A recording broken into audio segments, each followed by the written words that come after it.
Bienvenue à la station de recherche de l'INERA Saria. Moi, c'est Dr Sata Diawara.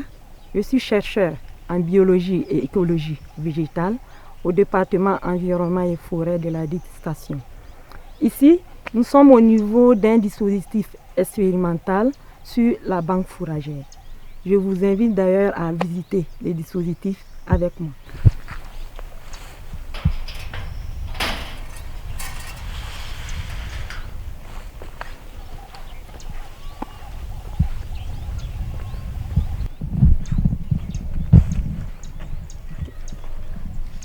Comme vous le savez, au Burkina Faso, l'élevage est de type traditionnel et extensif. Les agropasteurs nourrissent les bétails avec les fourrages issus de ces parcours naturels. Avec la dégradation actuelle de ces parcours, ils sont obligés de se ruer vers d'autres milieux pour nourrir les animaux. Également, ces agropasteurs rentrent dans les forêts classées, ce qui engendre des conflits entre agriculteurs, agropasteurs et forestiers.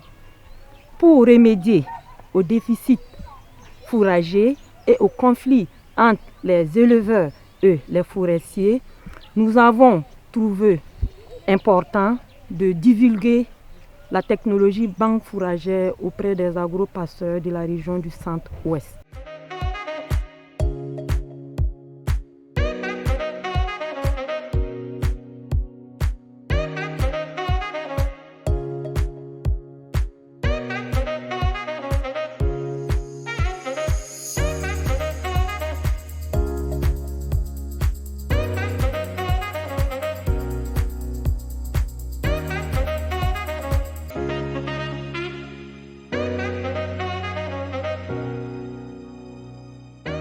Au niveau du dispositif expérimental, nous avons planté 3 espèces ligneuses fourragères, 2 herbacées fourragères.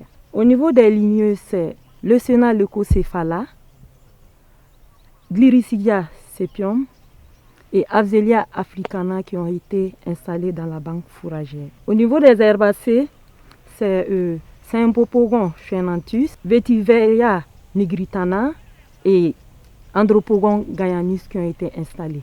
En termes de production fourragère, après une année de plantation, nos résultats indiquent que Gliricidia sepium est le ligneux fourrager qui donne plus de fourrage.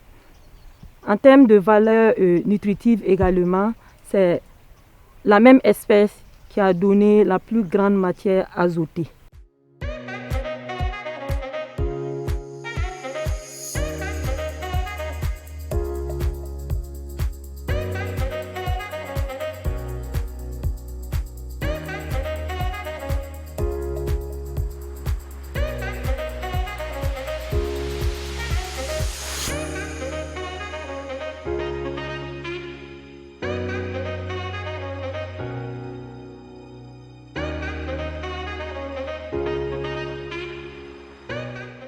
Le premier intérêt, c'est que la technologie permet de disponibiliser le fourrage de qualité aux animaux en toute période de l'année.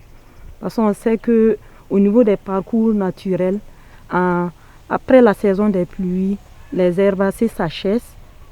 Ces herbes n'auront plus une grande valeur nutritive pour les animaux. Donc, si le producteur arrive à cultiver dans une superficie aussi bien les ligneux que les herbacées, comme ça en toute période de l'année, il aura du fourrage en quantité et en qualité pour ces animaux. Un autre avantage de la culture fourragère est que le producteur peut associer à cette culture la maraîchiculture.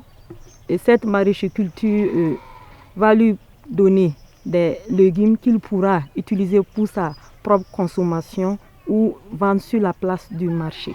Le dispositif sur la banque fourragère a été installé pour disponibiliser du fourrage de grande qualité nutritive aux animaux. Ça a été installé en partenariat avec les agropasteurs de la région du centre-ouest. Pour exploiter le fourrage issu de la banque fourragère, le producteur peut laisser les animaux rentrer dans le dispositif pour pâturer, ou également il peut faucher le fourrage pour les donner aux animaux.